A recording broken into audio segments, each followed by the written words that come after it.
Assalamualaikum dan salam sejahtera para pelajar. Selamat bertemu kembali. Kita akan teruskan pelajaran matematik tingkatan 1 dalam bab 12, pengendalian data dengan standard kandungan 12.1, proses pengumpulan, pengorganisasian dan perwakilan data serta pentafsiran perwakilan data. Kali ini, kamu akan belajar standard pembelajaran 12.1.3 membina perwakilan data bagi data tak terkumpul dan menjustifikasikan kesesuaian suatu perwakilan data. Dalam pelajaran yang lepas, kamu telah pun belajar bagaimana mengorganisasikan data tak terkumpul melalui jadual kekerapan. Data yang ditunjukkan dalam jadual juga dapat dipaparkan dalam pelbagai bentuk grafik supaya ianya mudah dibaca dan difahami.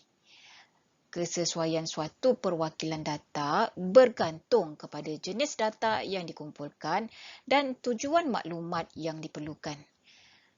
Data boleh diwakili dengan beberapa perwakilan data seperti berikut. Carta palang, carta pai, graf garis, plot titik dan juga plot batang dan daun. Baiklah pelajar, mari kita lihat perwakilan data yang pertama iaitu carta palang. Carta palang ialah sejenis perwakilan data yang terdiri daripada palang segi empat tepat yang sama lebar. Tinggi atau panjang palang mewakili kekerapan yang sepadan dengan item di dalam data. Palang boleh dilukis secara mendatar iaitu carta palang mendatar atau menegak iaitu carta palang menegak. Carta palang sesuai digunakan untuk membuat perbandingan antara kategori. Baiklah pelajar, mari kita lihat contoh tentang cara membina suatu carta palang. Jadual kekerapan di atas menunjukkan bilangan jam tangan yang dijual di 5 buah kedai dalam sehari. Bina satu carta palang untuk mewakili data tersebut dan berikan justifikasi kepada kesesuaian perwakilan data ini. Baiklah pelajar, mari kita lihat penyelesaiannya. Carta palang ni kita kena bina di atas kertas skrin memandangkan buku latihan matematik kamu adalah jenis berpetak. Jadi kamu boleh terus bina carta palang ini di buku sahaja. Mari kita lihat langkah pertama yang kamu perlu lakukan ialah lukis paksi mengufuk dan paksi mencancang pada kertas skrin ini. Pastikan kamu guna pensil dan pembaris. Seterusnya, kita pilih salah satu daripada paksi untuk menandakan skala dan labelkan paksi itu dengan bilangan jam tangan.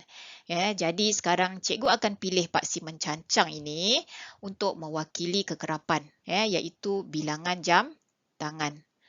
Bahagian permulaan paksi ini cikgu labelkan dengan sifar. Sifar ini merujuk untuk kedua-dua paksi, paksi mengufuk maupun paksi mencancang. Jadi kita letakkan di awal ataupun di persilangan antara dua paksi itu.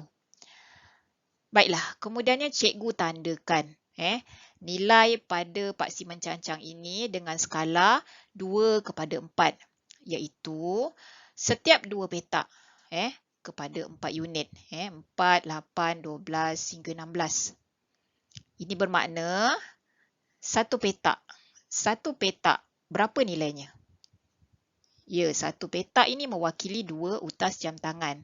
Kemudian jangan lupa untuk labelkanlah paksi mencancang ini. Kita labelkan ia sebagai bilangan jam tangan. Kamu kena pastikan nilai yang ditandakan di paksi mencancang ini mesti memenuhi nilai maksimum bilangan jam tangan. Nilai maksimumnya 14. Jadi skala yang cikgu gunakan ni sesuai. 14 ni termasuklah dalam ni. Paksi mengufuk pula mewakili nama kedai. Kita labelkan bermula dari petak yang kedua. Petak yang pertama ni kita kosongkan. Okay, kita labelkan A, kita kosongkan lagi sepetak, labelkan B, kosongkan lagi, C, kosongkan D sehingga selesai. Okay, pastikan setiap nama kedai tu kita kosongkan, kita selangkan dengan satu petak kosong. Okay, jangan lupa letakkan nama kedai, nama Pak C, labelkan Pak C tu dengan kedai. Okey, langkah berikutnya kita kena lukis palang. Okey, kita kena lukis palang supaya tingginya adalah sepadan dengan kekerapan data. Bilangan jam tangan untuk kedai A. Kamu lihat, kedai A ni bilangan jam tangannya 6. Jadi, cikgu lukis palang supaya tingginya sepadan dengan nilai 6 ni lah. 4 di sini bermakna pada tandaan di sini ialah 6 nilainya. Okey. Kemudian palang yang berikutnya. Kedai B 10. Kita buatlah palang dengan ketinggian 10. Okey. Kita teruskan lagi untuk tinggi palang bagi mewakili kedai-kedai yang lain. Kedai C 8, D 14, E 4. Okey. Kamu kena pastikan yang lebar setiap palang ni seragam. Okey. Kalau di sini cikgu buat lebar je 1 petak. Bermakna semua palang-palang yang lain lebarnya mestilah 1 petak. Okey, dan satu lagi perkara yang kamu kena ingat di mana ruang di antara dua palang perlu seragam. Okey, yang pertama ni kita kosongkan. Okey, setiap palang ni kita kosongkan, selangkan dengan 1 petak lah, sama. Janganlah sekejap 1 petak, lepas tu 2 petak, 1 petak, 2 petak, tak boleh. Suka hati macam tu tak boleh. Dia mesti seragam. Okey, akhir sekali kita nak buat apa? Okey, jangan lupa untuk tulis tajuk di bahagian atas carta palang. Okey, atas ni kita tuliskanlah di tengah-tengah bilangan jam tangan yang dijual. Tajuk tu mestilah sesuai dengan maklumat yang diberi. Okey, seterusnya, apakah justifikasi? Apakah justifikasi kamu kepada kesesuaian perwakilan data ini? Ya, pelajar, nampaknya carta palang ni sesuai digunakan untuk membandingkan bilangan jam tangan yang dijual di 5 kedai yang berlainan. Itulah dia justifikasi yang kamu boleh katakan untuk perwakilan data ini. Carta palang yang kita baru hasilkan ini merupakan carta palang menegak. Kalau kamu lihat di sini, keadaan palangnya adalah dalam keadaan menegak ataupun mencancang. Sekarang kita nak lihat pula dengan contoh yang sama, bagaimana untuk lukis carta palang mengufuk pula. Baiklah pelajar, mula-mula seperti biasa kita kena lukis dulu paksi mengufuk dan juga paksi mencancang di atas kertas skrin ini. Kalau tadi kamu dah letakkan nilai kekerapan, iaitu bilangan jam tangan ini di paksi mencancang. Tapi kali ini untuk carta palang mengufuk, kita kena letakkan nilai kekerapannya, iaitu bilangan jam tangan ini di paksi mengufuknya pula. Cikgu mulakan tanda pada paksi mengufuk ini dengan sifar dan cikgu guna skala yang sama seperti tadi. Cikgu guna skala 2 petak kepada 4 unit untuk paksi mengufuk ini. Jangan lupa tuliskan tajuk paksi mengufuknya, iaitu bilangan jam tangan. Seterusnya kita nak label paksi mencancangnya pula dengan jenis kedai. Kita labelkan dari kedai A sehinggalah kedai E.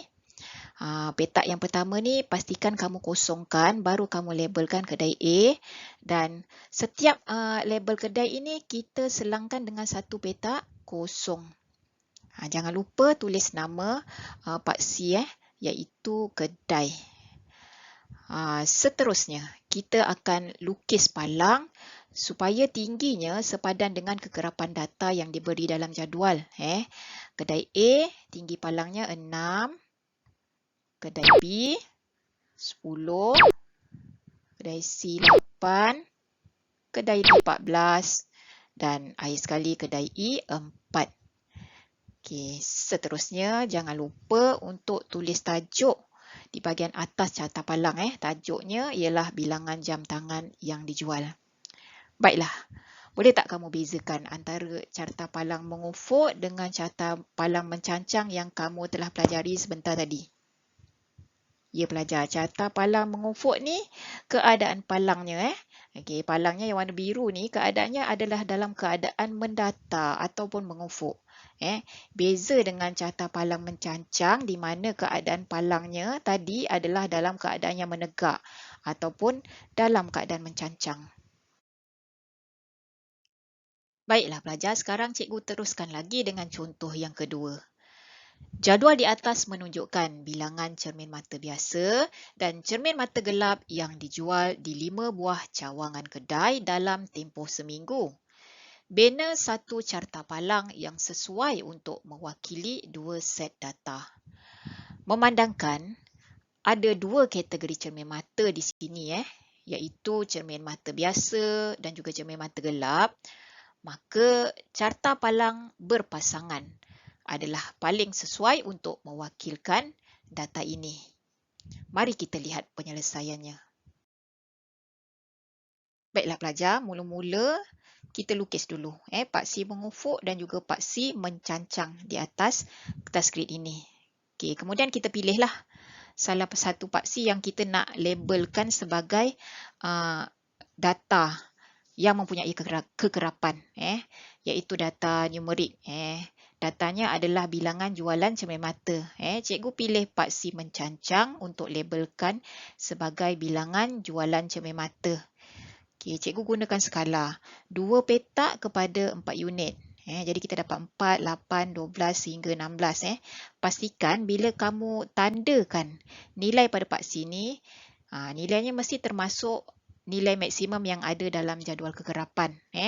Nilai maksimumnya 16. Pastikan 16 tu ada dalam tandaan kita. Kalau tak ada, nanti macam mana kita nak lukis palangnya. Okay. Kemudian tuliskan tajuk pada paksi mencancang ini, iaitu bilangan cermin mata. Seterusnya kita labelkan pula paksi mengufuk. Paksi mengufuk ini ialah data bagi cawangan kedai. Okay, kita labelkan bermula daripada kedai A, B, C, D sehingga E. Okay, petak yang pertama ni kita kosongkan. Kemudian memandangkan setiap cawangan kedai itu ada dua kategori. Cermin mata biasa dan cermin mata gelap. Jadi setiap dua kedai tu kita sediakan dua petak lah untuk kita isikan palangnya nanti. Kita lukis palang bagi setiap kedai tu mesti ada dua palang. Jadi dua palang, lepas tu kita kosongkan lagi, kita letakkan kedai seterusnya, kedai B, dua palang. Sebab tu cikgu letakkan huruf ni di tengah-tengah. Okey, sekarang kita nak lukis. Sebelum tu kita jangan lupalah tuliskan tajuk pada paksi mengufuk tu. Baiklah, sekarang kita nak lukis palangnya. Setiap kedai tu ada dua palang lah sebab dia ada dua kategori. Cermin mata biasa dan cermin mata gelap. Okey, kita lihat cawangan kedai A. Cermin mata biasa 8. Jadi kita lukis palang sepadan dengan ketinggiannya 8. Kemudian kita akan lukis palang yang kedua untuk kedai A ni di sebelahnya. Rapat saja. Ketinggiannya 6. Okey, itu palang yang kedua. Okey, kalau boleh kamu bezakan. Memang kena bezakan antara dua palang ni. Sama ada kamu lorikkan satu, yang lagi satu tidak perlu dilorikkan, ataupun kamu gunakan warna palang yang berbeza. Seterusnya, kedai yang kedua, kedai B. Cermin mata biasa 16. Cermin mata gelap 8. Kedai C 12. Cermin mata biasa. Cermin mata gelap 6. Kedai D 14 cermin mata biasa, 12 cermin mata gelap. Dan kedai E cermin mata biasa 10, cermin mata gelap 4. Itulah dia palang-palang untuk mewakili setiap cawangan kedai. Setiap cawangan kedai ni mesti ada dua palang. Kita letakkan palang itu rapatlah untuk cawangan kedai masing-masing. Kemudian setiap kedai itu kita kosongkan dulu sebelum kita lukis palang yang berikutnya. Okey. Kemudian seperti biasa kita kena buat tajuk lah. Sebelum kita buat tajuk, kita kena buat petunjuk dulu. Supaya orang yang membaca atau orang yang melihat carta palang ni dia faham apa yang dimaksudkan dengan lorikkan warna biru muda dengan yang biru gelap tu.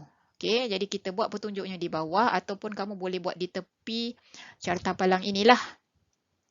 Okey, biasa kita lorikkan warna biru, yang gelap kita lorikkan dengan biru muda lah. Kemudian, akhir sekali kita letakkan tajuk di atasnya. Tajuk yang sesuai ialah bilangan cermin mata yang dijual. Baiklah pelajar, cikgu harap kamu sudah jelas sekarang dan boleh membina carta palang dengan baik dan kemas selepas ini.